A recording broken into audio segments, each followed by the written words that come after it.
Ezra taught us a card game.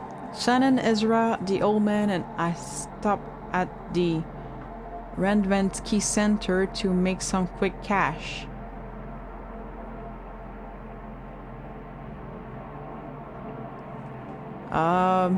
He taught us a card game.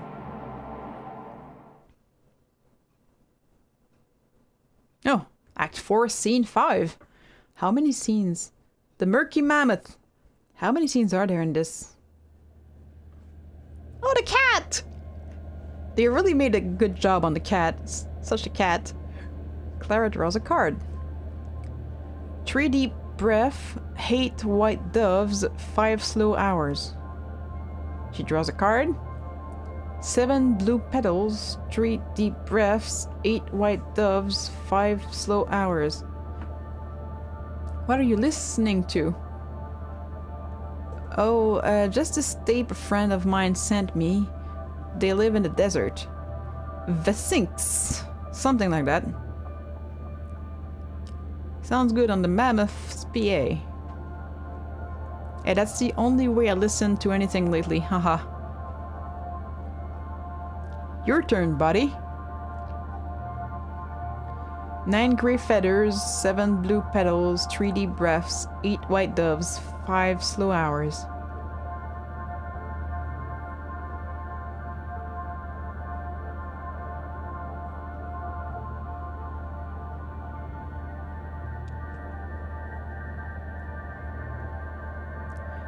No, 9 grey feathers. Stay focused, haha. I guess it's a memory game. You keep adding to the line and you have to remember all the parts in the right order with the right numbers and stuff. No, I've got it. 7 blue petals and 5. Oh no, it was 9, 7, 3. The game is more difficult than it sounds, my friend. You still did pretty good. And you were only how many cards in now? 5 or something? I assume it will go to the 52?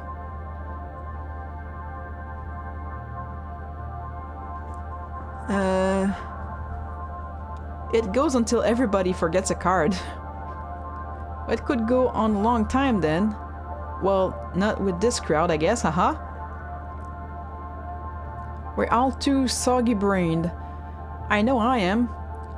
I even take homemade supplements for it. Shade-grown lichen boiled with a peel of lemon. Then frozen and crushed with oak leaves. It's a scalp massage oil. You can smell it if I get close.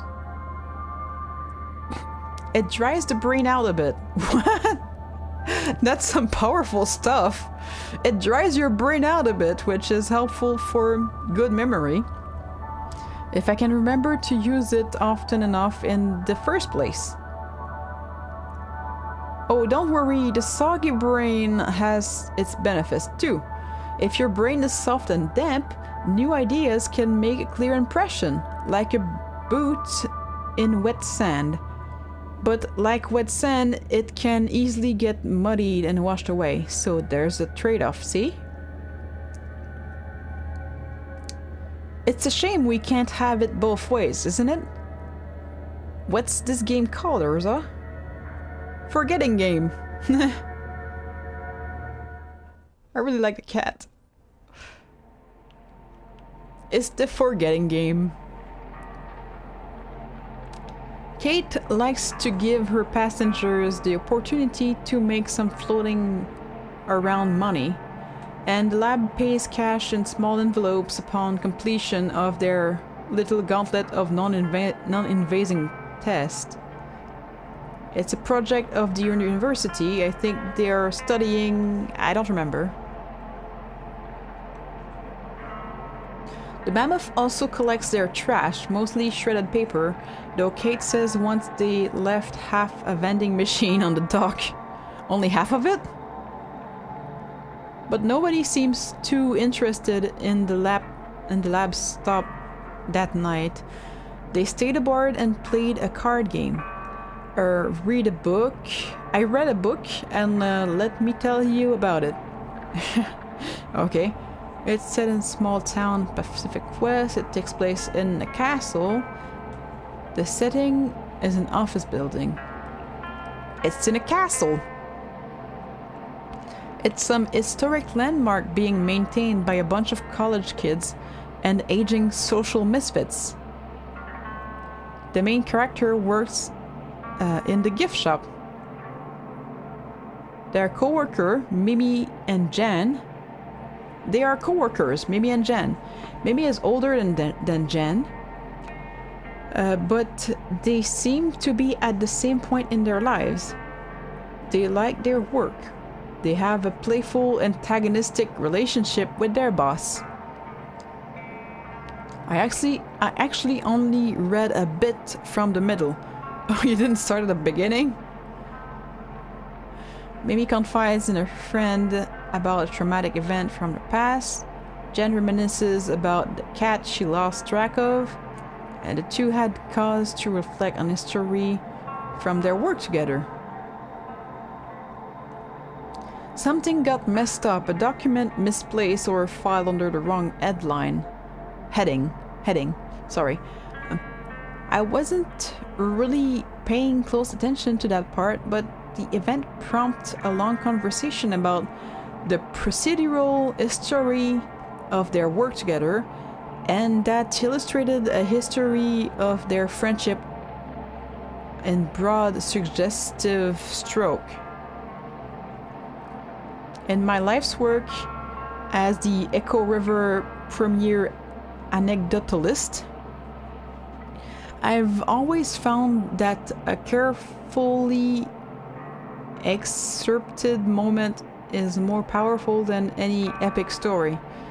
That's my excuse anyway for reading books from the inside out. Okay. So I stopped there. My eyelids were getting heavy.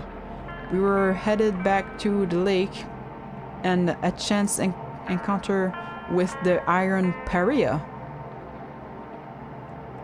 The Iron Paria?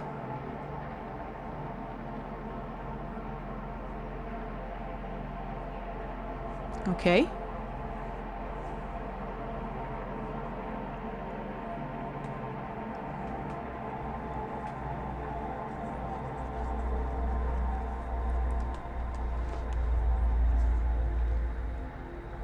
I guess this is the lake.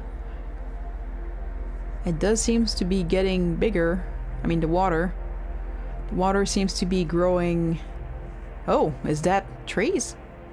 Looks like pine trees.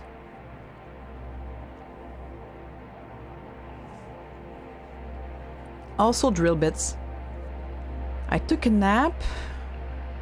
Ezra helped Kate forage for mushrooms.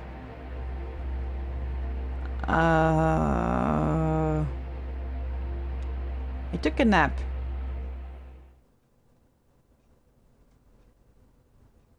Act 4, Scene 6. The Mucky Mammoth.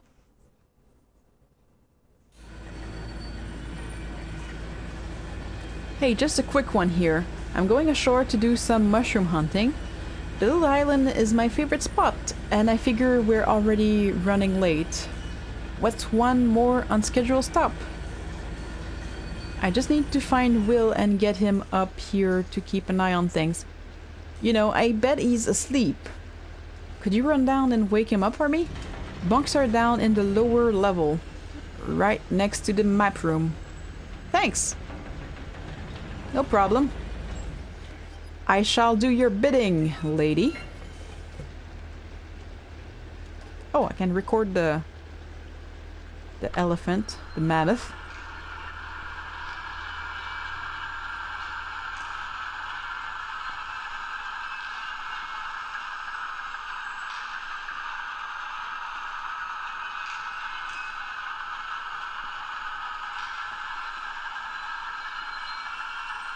That's kind of creepy.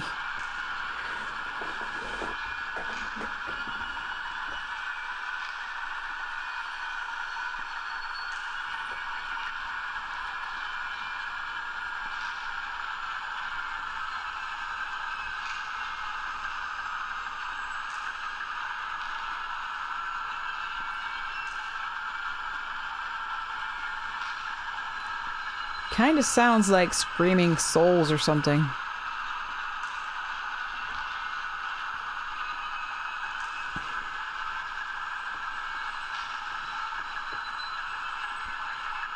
Any moment now it will move its trunk and make a noise.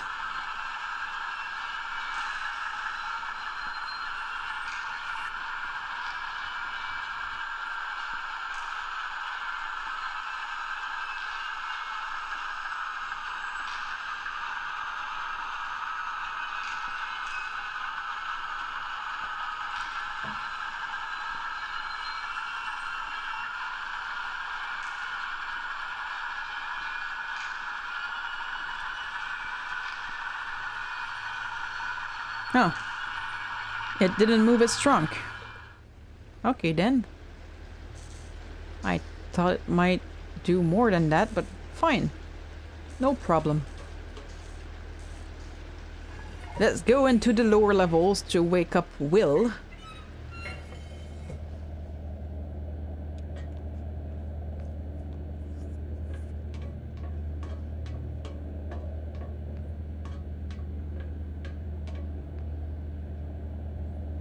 Who the fuck is that? Oh, it's Junebug and the other guy. Okay, okay.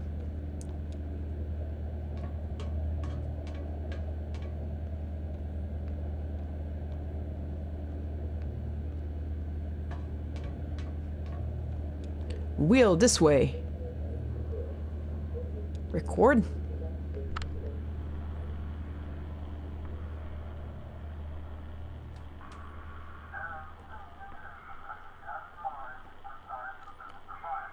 And even hinted that he had in mind a design for the device, as recorded in the diary of sundry observation.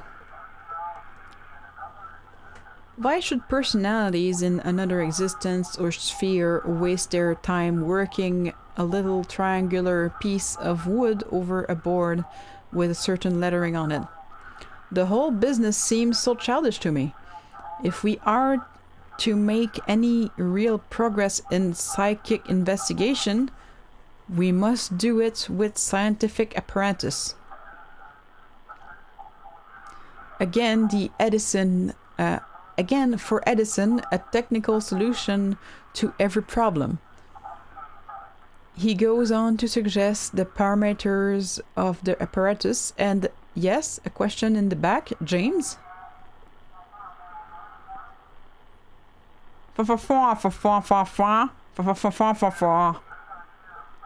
Yes, this idea of personalities lingers after death does appear to be the conflict with Edison's theory about what he called life units. The subatomic entities that animate matter and then scatter to other configurations when the person passes on. But given Edison's emphasis on memory in cognition, remember we're talking about the invention of the phonograph, and his colorful description of the swarm of interchangeable drone-like, Edison even uses the word proletarian, life units animating the human mind. His theory naturally posits that any individual life unit possesses on its own some fragment of memory. So according to Edison, when life units recombine from, say, a soldier into, say, a flower, we may be able, using some apparatus, to coax out from the flower memories of a war. The tape stops. Will wakes up. Well, hello, small man. You caught me in my pre-dawn nap. I tried to sleep in little nibbles when I can. It maximizes my time in the threshold states. What? Oh, you know, the half asleep, half awake in between places. I play these old tape lectures during my little nibble naps to absorb the information more easily. is pretty effective. Actually, it's not. I wish I could do everything half asleep. That actually doesn't work. That's been proven to not work. Can't say I learned very much just now, though. I may have been too busy dreaming. A vivid, narcotic fantasy aboard the...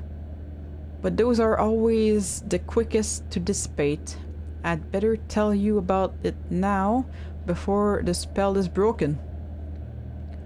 Will takes a deep breath, focuses on the task of recalling his dream. I was small, not a child, an animal maybe.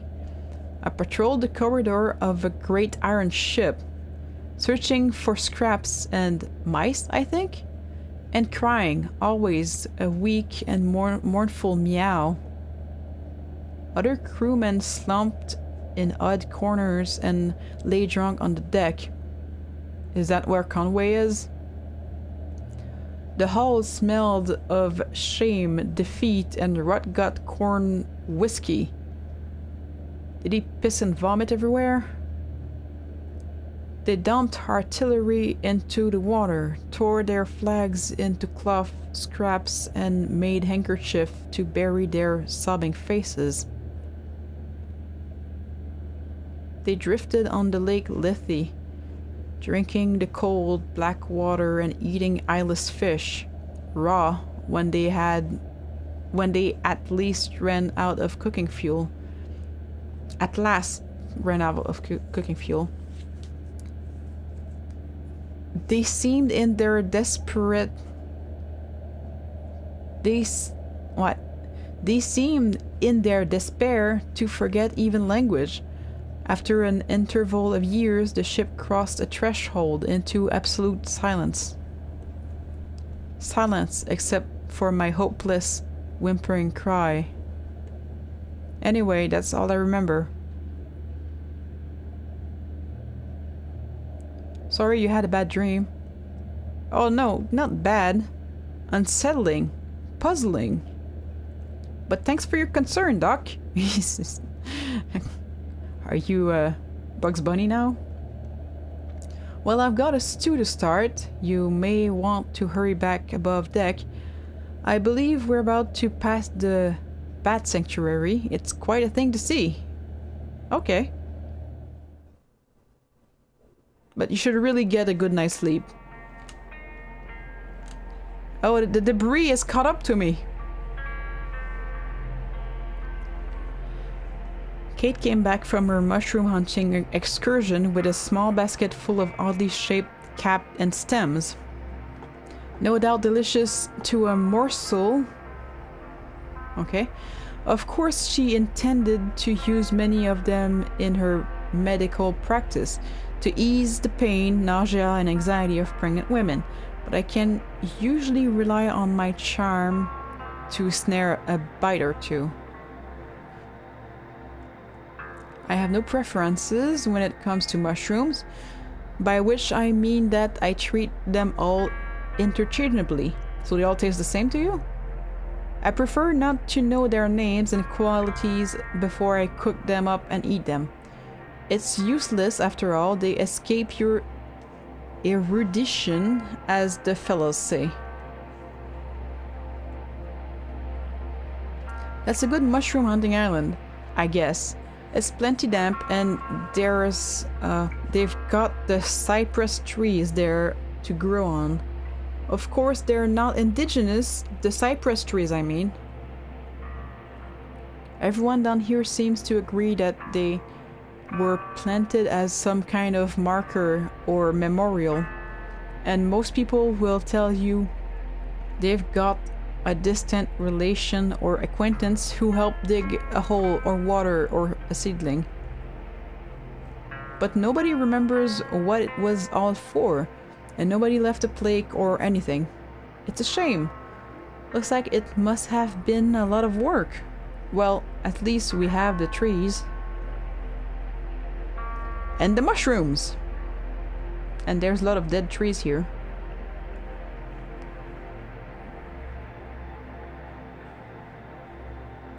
Shannon helped me fix up a mushroom soup.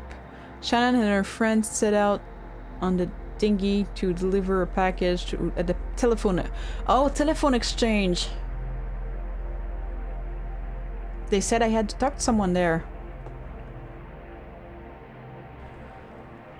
But after listening to all the phone calls before, I kinda just want to make the soup.